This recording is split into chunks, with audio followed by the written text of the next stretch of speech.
లేవు. ఇప్పుడు నిన్న చూస్తున్నాం రాయలసీమ లిఫ్ట్ ఇరిగేషన్ ఏంటి, దాని మీద ఏమన్నా ఉందా, దాంట్లో మీనింగ్ ఉందా? వీళ్ళు చేసిన పని మీరు చూస్తే ఎంత ఒక అబద్ధాన్ని 100 సార్లు చెప్తే నిజమైపోతుందని ఇష్టానుసారంగా మాట్లాడతారు. వీళ్ళు ఏం చేశారు, 5/5/2000 జీవోఆర్టీ నెంబర్ 203 3,525 కోట్లతో రాయలసీమ ఎత్తిపోతల పథకానికి అడ్మినిస్ట్రేటివ్ శాంక్షన్ ఇచ్చారు. ఒక అతను తెలంగాణ అతను 15/5/2020 ఎన్జిటికి వెళ్ళారు. 20/5/2020లో ఆయన ఒక ఆర్డర్ ఇచ్చాడు, ప్రాజెక్ట్ని మీకు ఫీజిబిలిటీ రిపోర్ట్ ఉందా, అనుమతులు ఉన్నాయా, సబ్మిట్ చేయమని అడిగాడు. అది ఇచ్చే వరకు మీరు స్టే ఇచ్చాడు.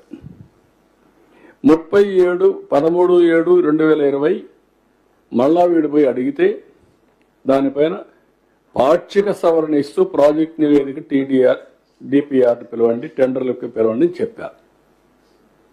దాన్ని అడ్డం పెట్టుకొని వీళ్ళు మొత్తం వర్కే స్టార్ట్ చేశారు.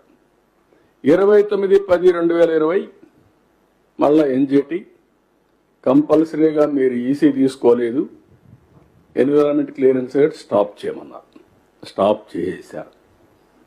ఇది 20/5/2020 ఇచ్చిన ఆదేశాలు మీరు చూస్తే till the report is submitted and application for environmental clearance pending with MoEF and CC is disposed of by them. The state of Andhra Pradesh is directed not to proceed with any work on ground in the guise of preparation of DPR for this Rayalaseema lift irrigation scheme. అని ఇచ్చి మళ్ళీ 22/3/2024 DPR లేకుండా మీరు పనులు చేశారు కానీ fine వేశారు, 2,65,00,000 వేశారు. వాస్తవాలు ఈ విధంగా ఉంటే చిల్లర రాజకీయాలు చేయడం ఏంటండి? మీరు అధికారంలో ఉంటే ఒక రూపాయి ఖర్చు పెట్టలేదు, దీనిపైన ఏం చేశారు, అనవసరంగా పెట్టి ఒక 900 కోట్లు కాంట్రాక్ట్ పే చేశారు. ఇవి కాకుండా అనుమతులు లేని ప్రాజెక్టులు వీళ్ళు స్టార్ట్ చేసి దానికి ఒక 2,000 కోట్లు 2,500 కోట్లు పే చేశారు. దానికి ఒక 100 కోట్లు ఫైన్ వేశారు ఎన్జిటి, 25 కోట్లు గవర్నమెంట్ డబ్బులు కట్టారు. అంటే ఏంటి ఈ విచ్చలవిడితనం ఏంటి, వీళ్ళు చేసే పనులు ఏంటి?